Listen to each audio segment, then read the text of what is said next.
Inspector Arun राय हत्याकांड, लापता सिपाही मीनाक्षी पर एफआईआर, पत्नी ने लगाया मर्डर का आरोप, पुलिस के दामन पर गहराया दाग। उत्तर प्रदेश के जालौन जिले का कुठौंद थाना परिसर शुक्रवार देर रात उस वक्त एक दिल दहला देने वाली सनसनीखेज आपराधिक पहेली का केंद्र बन गया, जब थाना प्रभारी 50 वर्षीय इंस्पेक्टर अरुण कुमार राय की सर्विस रिवॉल्वर की गोली लगने से संदिग्ध परिस्थितियों में मौत हो गई। यह घटना महज एक अधिकारी की मौत नहीं, बल्कि उत्तर प्रदेश पुलिस के भीतर पल रहे गहरे मनोवैज्ञानिक दबाव, अनैतिक संबंधों और प्रणालीगत विफलता की भयावह तस्वीर पेश कर रही है, जिसने खाकी की विश्वसनीयता पर गंभीर प्रश्न चिन्ह लगा दिया है। बता दें कि संत कबीर नगर के मूल निवासी इंस्पेक्टर राय का करियर 1998 में सिपाही से शुरू हुआ और 2023 में वो प्रमोशन पाकर इंस्पेक्टर बने। हालांकि उनकी हालिया पोस्टिंग लोकसभा चुनाव मीडिया प्रभारी जालौन, कोंच कोतवाली प्रभारी 8 महीने, उरई शहर कोतवाल 7 महीने और अंत में कुठौंद 4 महीने रहा। यह स्पष्ट संकेत है कि वो पेशेवर अस्थिरता और अत्यधिक कार्यभार झेल रहे थे। उनका परिवार शोक में है। पत्नी माया राय और बेटा अमृतांश, जो कोटा में नीट की तैयारी कर रहा है, सदमे में है। हमराही सिपाहियों के अनुसार शुक्रवार शाम राय बिल्कुल सामान्य थे। उन्होंने थाने के पास महायज्ञ के भंडारे में सम्मान प्राप्त किया और फिर एक प्रतिष्ठित शादी में वर वधू को आशीर्वाद दिया। रात करीब 9 बजे वो पेट्रोलिंग के बाद अपने सरकारी आवास पहुंचे और पत्नी माया राय से फोन पर बात कर बताया कि वो सोने जा रहे हैं। इस सामान्य बात के केवल 30 मिनट बाद रात करीब 9:30 बजे थाने के अंदर इंस्पेक्टर के आवास से 9 mm पिस्तौल की गूंज उठी। एसपी डॉक्टर दुर्गेश कुमार ने बताया कि स्टाफ ने दरवाजा खोलने पर इंस्पेक्टर को खून से लथपथ मच्छरदानी के अंदर पाया। बुलेट उनके सिर के आर पार हो चुकी थी, जो क्लोज रेंज शॉट का स्पष्ट प्रमाण था। उनकी सर्विस रिवॉल्वर उनके हाथ के पास पड़ी थी। उन्हें तत्काल उरई मेडिकल कॉलेज ले जाया गया, जहां देर रात 11:15 बजे इलाज के दौरान उन्होंने दम तोड़ दिया। मौके पर हुए 2 विस्फोटक खुलासों से घटना तुरंत एक जटिल आपराधिक रहस्य में बदल गई। गोली चलने के तुरंत बाद ट्रैक सूट पहने एक महिला सिपाही इंस्पेक्टर के कमरे से चीखती हुई बाहर आई और कहा, साहब ने गोली मार ली है। वो वहां रुकने के बजाय तेजी से परिसर से भाग गई। सीसीटीवी फुटेज में भी महिला सिपाही भागती हुई नजर आ रही है। इस महिला सिपाही की पहचान डायल 112 में कोंच में तैनात मीनाक्षी शर्मा के रूप में हुई। मीनाक्षी पिछले 10 दिनों से ड्यूटी से लापता थी। थाने के सिपाहियों और लोकल इंटेलिजेंस यूनिट LIU सूत्रों ने दावा किया कि मीनाक्षी शर्मा इंस्पेक्टर को ब्लैकमेल कर रही थी और बार बार रुपए की डिमांड कर रही थी।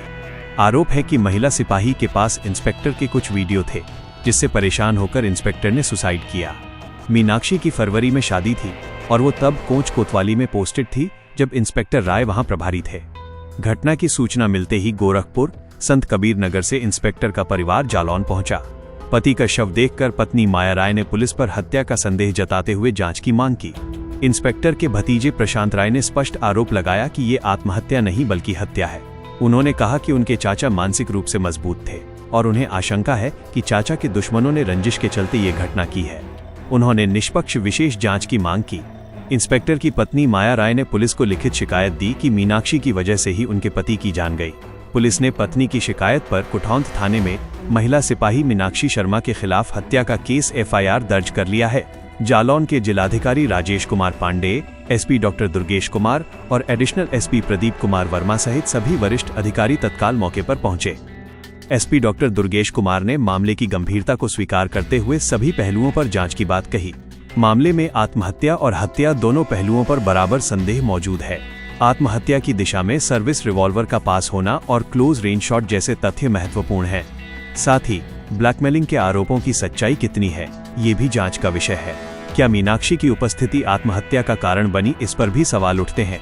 दूसरी ओर हत्या की आशंका को पत्नी द्वारा दर्ज कराई गई FIR, मीनाक्षी का चीखते हुए कमरे से भागना और भतीजे द्वारा लगाया गया रंजिश का आरोप मजबूती प्रदान करते हैं। ये भी जांचना होगा कि क्या मीनाक्षी ने स्वयं गोली चलाई या किसी बाहरी व्यक्ति की मौजूदगी ने हत्या को आत्महत्या की तरह प्रदर्शित करने की कोशिश की।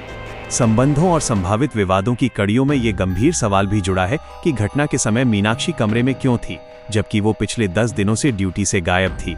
एक लापता सिपाही बिना किसी विभागीय कार्रवाई के थाना प्रभारी के आवास तक कैसे पहुंची, ये आंतरिक नियंत्रण के कमजोर होने का संकेत है। पूरे प्रकरण में प्रणालीगत पतन के संकेत भी साफ दिखाई देते हैं। लापता सिपाही पर कार्रवाई न होना, पुलिस बल में नैतिक आचार संहिता का ढहना और आंतरिक निगरानी तंत्र का कमजोर पड़ना। सबसे महत्वपूर्ण पहलू ये है कि पुलिस बल में बढ़ते मानसिक स्वास्थ्य संकट को प्रशासन कितना गंभीरता से ले रहा है और क्या ऐसी घटनाओं को रोकने के लिए उचित समर्थन प्रणाली मौजूद है। SP डॉक्टर दुर्गेश कुमार ने बताया कि घटना के सभी पहलुओं की जांच के लिए SIT का गठन किया गया है। फोरेंसिक टीम ने सर्विस पिस्टल, 9 mm पिस्तौल का खोखा, खून के निशान और सीसीटीवी फुटेज जैसे सभी साक्ष्य जुटाए हैं। पोस्टमार्टम की वीडियोग्राफी की जा रही है और घटनास्थल का सीन रिक्रिएशन भी किया जाएगा। एसपी ने यह भी पुष्टि की है कि महिला सिपाही मीनाक्षी शर्मा से गहन पूछताछ की जा रही है। इंस्पेक्टर राय की मौत केवल एक पुलिस अधिकारी की व्यक्तिगत क्षति नहीं है। ये घटना पुलिस फोर्स के भीतर व्याप्त गहरे मानसिक दबाव और अकेलेपन को उजागर करती है, जिसने तत्काल मानसिक स्वास्थ्य परामर्श की आवश्यकता को रेखांकित किया है। थाने परिसर, जो जनता के लिए सुरक्षा का केंद्र है, उसके भीतर ऐसी संदिग्ध मौत और अनैतिक संबंधों का आरोप जनता के बीच पुलिस की नैतिक विश्वसनीयता को ध्वस्त करता है। ये मामला अब न्याय और रहस्य के बीच फंसा एक युद्ध क्षेत्र है। महिला सिपाही मीनाक्षी पर दर्ज हत्या का केस, भतीजे का रंजिश का दावा और ब्लैकमेलिंग के गंभीर आरोप, ये सब मिलकर इंस्पेक्टर राय की मौत को एक अनसुलझा, सनसनीखेज रहस्य बना रहे हैं, जिसकी सटीक वजह का पता जांच और एसआईटी की रिपोर्ट के बाद ही चलेगा। एसआईटी की जांच का फोकस केवल पूछताछ पर नहीं, बल्कि फोरेंसिक साक्ष्यों को महिला सिपाही मीनाक्षी शर्मा के बयान और इंस्पेक्टर की डिजिटल फुटप्रिंट से मिलाकर घटनाक्रम को दोबारा स्थापित करने पर रहेगा। बैलिस्टिक और फोरेंसिक साक्ष्य विश्लेषण ये जांच का सबसे महत्वपूर्ण और निर्णायक हिस्सा होगा, जो ये तय करेगा कि गोली खुद इंस्पेक्टर ने मारी या किसी और ने।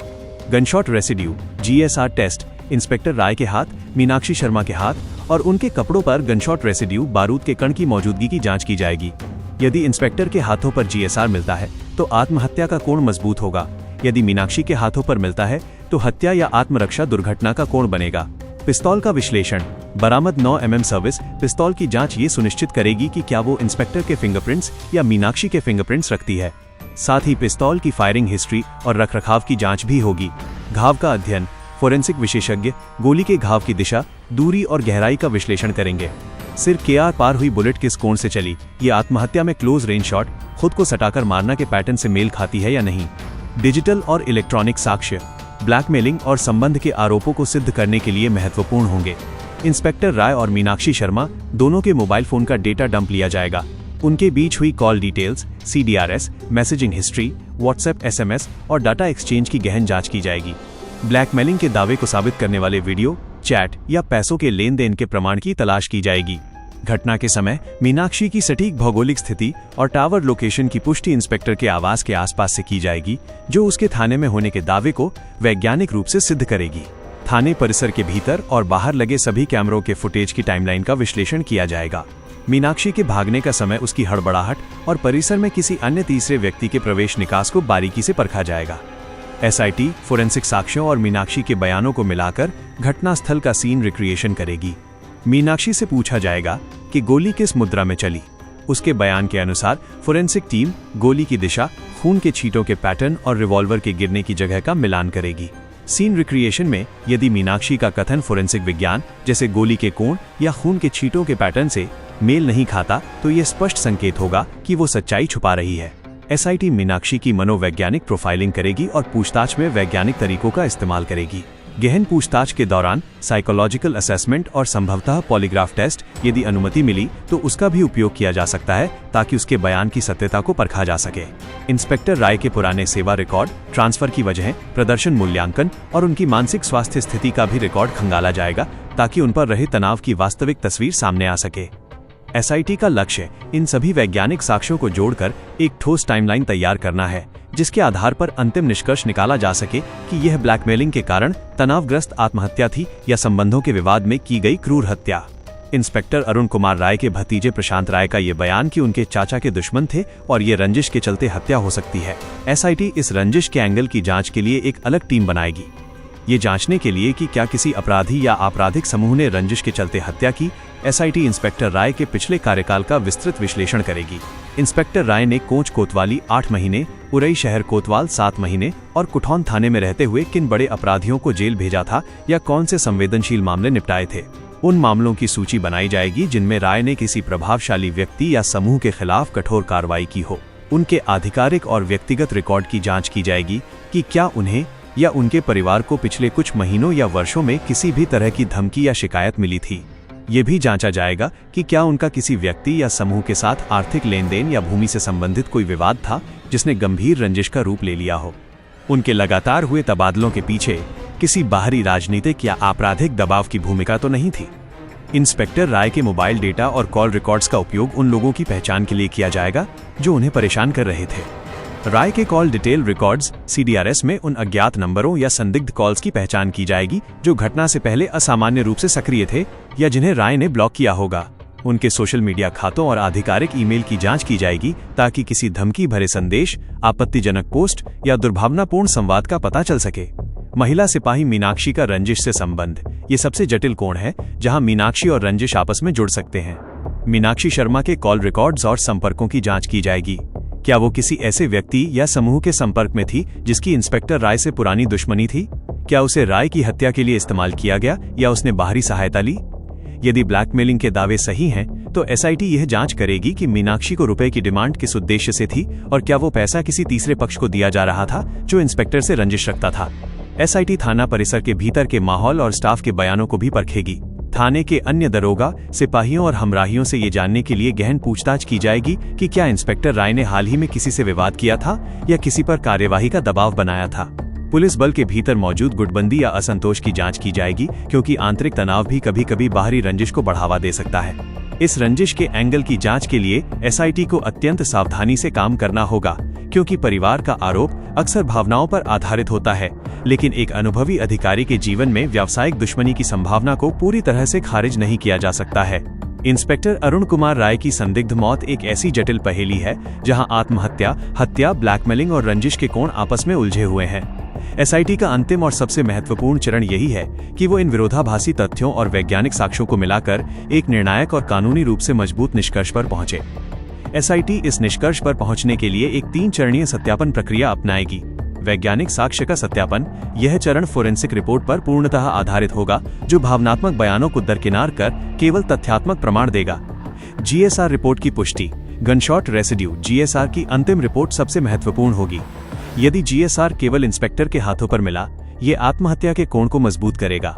इस स्थिति में मीनाक्षी की भूमिका आत्महत्या के लिए उकसाने तक सीमित हो सकती है जो ब्लैकमेलिंग के आरोपों से जुड़ी होगी। यदि GSR मीनाक्षी के हाथों पर मिला, ये सीधे हत्या या दुर्घटनावश फायरिंग के कोण को मजबूत करेगा। गोली के घाव की दिशा और पिस्तौल की दूरी का क्लोज रेंज शॉट पैटर्न से मिलान किया जाएगा। यदि ये पैटर्न आत्म फायरिंग की मुद्रा जैसे अंगूठे या उंगली से ट्रिगर दबाना से मेल खाता है तो आत्महत्या का दावा मजबूत होगा, भले ही मीनाक्षी कमरे में मौजूद रही हो। पिस्तौल पर अंतिम फिंगरप्रिंट्स किसके थे, इंस्पेक्टर के या मीनाक्षी के, ये तय करेगा कि हथियार पर किसका नियंत्रण था। भागने वाली महिला सिपाही मीनाक्षी की पहचान CCTV से स्थापित की जाएगी और उसका भागने का समय गोली चलने के सटीक समय से मिलाया जाएगा। वैज्ञानिक साक्ष्य को अब मीनाक्षी की पूछताछ और डिजिटल फुटप्रिंट से क्रॉस चेक किया जाएगा। SIT मीनाक्षी शर्मा द्वारा दिए गए बयान का टकराव फोरेंसिक रिपोर्ट से कराएगी। उदाहरण के लिए, यदि मीनाक्षी कहती है कि वो कमरे में नहीं थी लेकिन उसके कपड़े पर GSR मिलता है तो वो झूठ बोल रही है। यदि ब्लैकमेलिंग के आरोप सही पाए जाते हैं, चैट या लेन देन का प्रमाण, तो यह इंस्पेक्टर पर अत्यधिक मानसिक दबाव को सिद्ध करेगा जो आत्महत्या के लिए उकसाने के आरोप को कानूनी मजबूती देगा। प्रशांत राय द्वारा लगाए गए रंजिश के आरोप से जुड़े किसी भी संदिग्ध कॉल या मीटिंग की पुष्टि डिजिटल रिकॉर्ड्स CDRS से की जाएगी। यदि कोई बाहरी व्यक्ति शामिल पाया जाता है तो मीनाक्षी पर हत्या की साजिश में शामिल होने का आरोप लग सकता है। सभी साक्ष्यों के स्थापित होने के बाद SIT इस मामले को अंतिम रूप से निम्न में से किसी एक श्रेणी में वर्गीकृत करेगी। हत्या, यदि यह सिद्ध होता है कि मीनाक्षी ने या किसी तीसरे व्यक्ति ने इंस्पेक्टर को गोली मारी। इसके लिए मीनाक्षी के बयान और GSR रिपोर्ट में निर्णायक विरोधाभास या बाहरी साजिश का प्रमाण आवश्यक होगा। आत्महत्या के लिए उकसाना, यदि फोरेंसिक रूप से यह सिद्ध होता है कि इंस्पेक्टर ने स्वयं गोली मारी लेकिन मीनाक्षी द्वारा ब्लैकमेल किए जाने या उत्पीड़न से उत्पन्न मानसिक दबाव के कारण उन्होंने ये कदम उठाया। इस स्थिति में मीनाक्षी पर भारतीय दंड संहिता की धारा 306 के तहत कार्रवाई होगी। दुर्घटना, ये एक कमजोर संभावना है जो तब उत्पन्न हो सकती है जब मीनाक्षी और इंस्पेक्टर के बीच संघर्ष के दौरान गलती से गोली चल गई हो।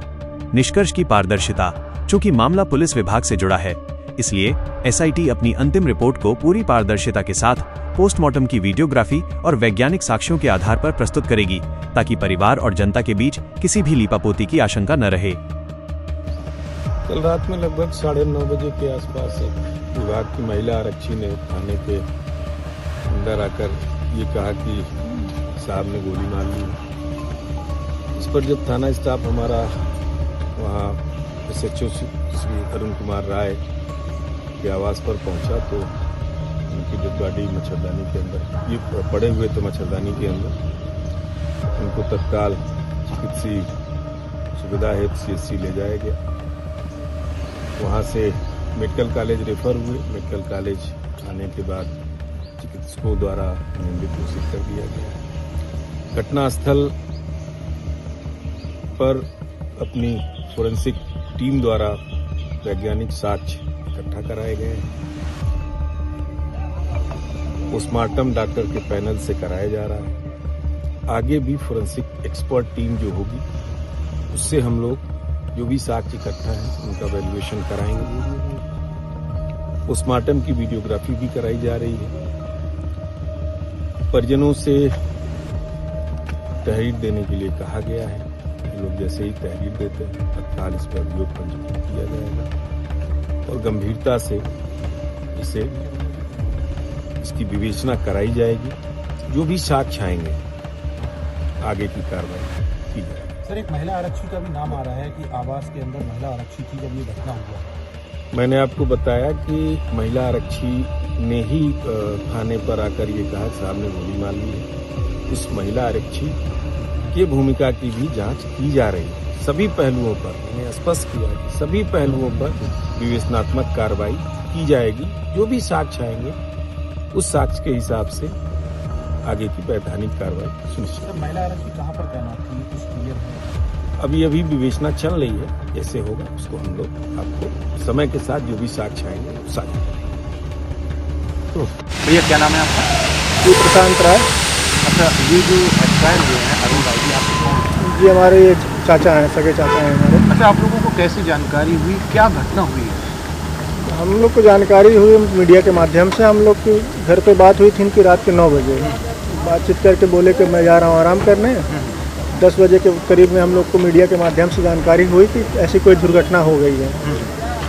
हम लोग को बिल्कुल भी विश्वास नहीं हुआ कि ऐसा कुछ हो सकता है, क्योंकि नॉर्मली बातचीत होती है जैसे हाल चाल लेना, और ये अचानक से हुआ तो हम लोग को लगा कि शायद कोई इसमें मर्डर का एंगल हो, कोई रंजिश हो, आपसी रंजिश हो। कोई ऐसा डिपार्टमेंट है कि 10 दुश्मन बनते रहते हैं।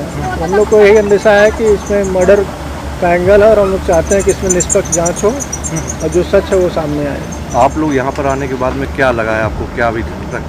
पुलिस प्रशासन कोऑपरेट कर रही है, बातों से तो कोऑपरेशन है, बट इतनी इंक्वायरी जांच होती है वो। अच्छा, कभी कोई बात बताई है ऐसी कि जो नहीं, ऐसी कोई बात नहीं थी। मतलब मुझसे एक हफ्ते पहले मुलाकात हुई थी, पर्सनली आए हुए थे घर पे। नॉर्मली यही सब चीज़ें, क्या चल रहा है जीवन में, ये सब चीज़ें, पढ़ाई लिखाई की बातचीत की। ऐसा कुछ मुझे लगा नहीं कि ऐसा कोई एंगल है कि सुसाइड का। मुझे बिल्कुल भी एंगल नहीं नज़र आता है। मुझे अंदेशा है कि इसमें कोई थर्ड पार्टी इन्वॉल्व है। अच्छा, किस पे लग शक किस पे हो सकता है? नहीं, ये तो मुझे इसके बारे में बिल्कुल कोई जानकारी नहीं है। ये प्रशासन के इंक्वायरी का विषय है। प्रशासन को इसकी निष्पक्ष जांच करनी चाहिए और प्रशासन को इसके बारे में जो चीज़ें सही हैं तब बाहर आने चाहिए। अच्छा, इनके कितने बच्चे हैं? इनका एक लौता लड़का है, बस एक ही लड़का है। रहने वाली मूलतः कहाँ के हैं? मूलतः ये संत कबीर नगर के हैं। अच्छा, ये पुलिस विभाग में कब इनकी पुष्टि हुई? पुलिस विभाग में इनकी ज्वाइनिंग 1998 में हुई है।